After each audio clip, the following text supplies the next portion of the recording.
Yeah, let's just do it. All right. Okay. Huh? Who's there? Ah, come to stare at the once great Samson. Listen, I won't entertain you any longer. You are not a Philistine? What? You've come to hear my story. My tale is not a happy one, I must warn you. My life has been full of misery. The God who raised me up has now left me, and I am alone. Has your God ever left you? You want to hear the story of my birth? My mother once told me that tale. My people, the Israelites, had done evil in the eyes of the Lord God, and he gave them over to the Philistines. The Philistines oppressed my people for 40 years. My mother had been a sterile woman during that time, without any child, son or daughter. When a man of God appeared to her, saying that she was to have a son, and that she was to abstain from any fermented drink or eating any unclean food. And no razor was to touch my head, for I was to be a Nazirite, set apart for God from the day of my birth. I wish I would have kept that to myself now. I was supposed to begin the deliverance of the people of Israel from the Philistines. My mother went to my father and told him what she had heard from the man of God. He prayed to God that he would send him back to instruct them in the ways that I was to be raised. The Lord listened, and the man returned and told them once again that I was to be a Nazirite. And my father told him, "Stay a while, let us offer a sacrifice." And he replied to them, "If you make a sacrifice, make it to the Lord." And so my parents did. They set up a sacrifice. And as the fire from heaven came down and burned it, the man of God was swept up in the fire, and they realized it had been the angel of the Lord. They were so frightened. They thought surely they would die. But my mother, in her wisdom, said, if God had wanted us to die, would he have not accepted the offering? Wouldn't he have killed us right then? And that eased their spirit. But that God who was supposed to be with me from my birth until the day of my death has left me now, and I will die in this place alone, a mere shade of the man I once was. Yes, I will continue my story. When I was a young man, I fell in love with a beautiful young Philistine girl on a visit I made to the city of Timnah. When I returned home, I told my parents of her and her great beauty. And I said, "Go and get her. I want her as my wife." She was lovely, everything I had ever wanted in a wife. My parents replied, "Isn't there an acceptable woman among our people?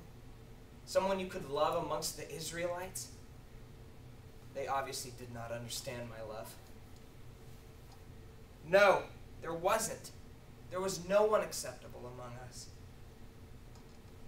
So they decided to travel down to Timnah, and I followed behind them. When out of nowhere, a lion pounced upon me. And when he did, the Spirit of the Lord came upon me. And I grabbed his jaws in my hand, and I ripped him in half as you would tear a young goat. And I left his carcass right there in the middle of the road. I didn't tell my parents of this. I continued down to Timnah with them. Well, after seeing her, my parents agreed to have her be my wife. And when I traveled down there a second time to consummate my marriage, I found the rotting lion carcass again, this time with honey in its chest. And I took from it and ate. And I gave some to my parents also. And so when I went down to my wedding feast, I bet the men of Philistia there. I gave them a riddle for 30 linen garments. I said, out of the eater something to eat, out of the strong something sweet. The lion had provided me a riddle that they could never solve. And so they thought for days. And I found out later they went to my wife and asked her, "Have you brought this man here to rob us? Go and see if you can get the answer from him."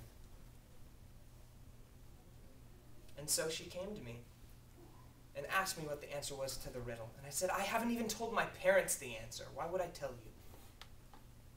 But she bawled the entire week of our feast. She bawled and bawled.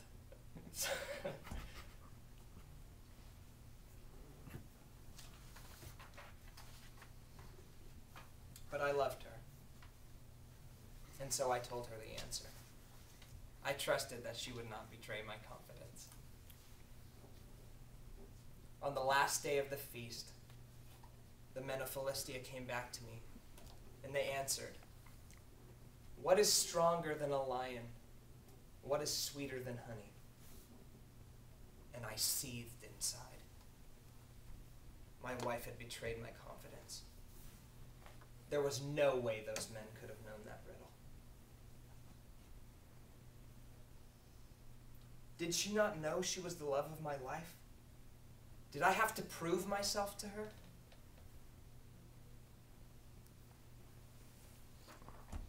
So the Spirit of the Lord came on me once again.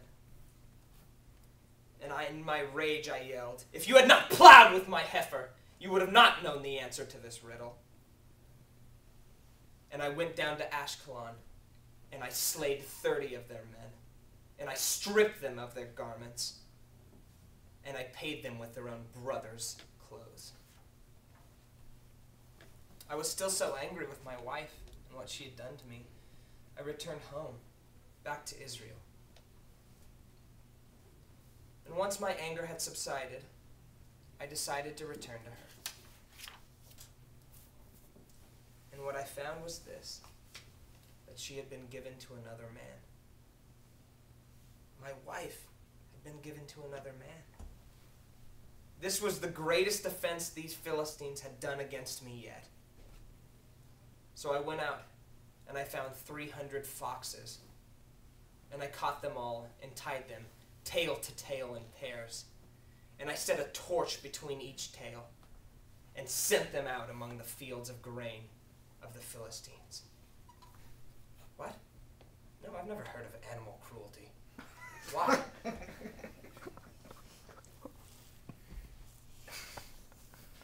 The Philistines were furious. And when they found out that it was me who had done this, they burned my wife and my father-in-law to death. In response, I attacked them and killed as many as I could. Any Philistine who drew near my hand was struck down. But I needed more revenge. I needed to get back at them for the things they had done to me. But I needed to think it out as well. And so I went down and stayed in a cave at Etam to think out what I would do to get back at these Philistines. Well, it turns out the Philistines came up to Judah, my brethren, and they stayed there. And the men of Judah asked, "Why are you here to attack us? What have we done?" And the Philistines replied, "We've come to get Samson, to take him as our prisoner." My own brethren came to me in a force of 3,000 men. What? Did they expect that I would kill my own people? Had they not heard of the great things my Lord had done through me? No, they replied, "Don't you know that the Philistines are rulers over us? We have come to hand you over to them." Weaklings. They knew nothing of the Lord. The Lord would deliver these Philistines into my hand. And so I made my brothers promise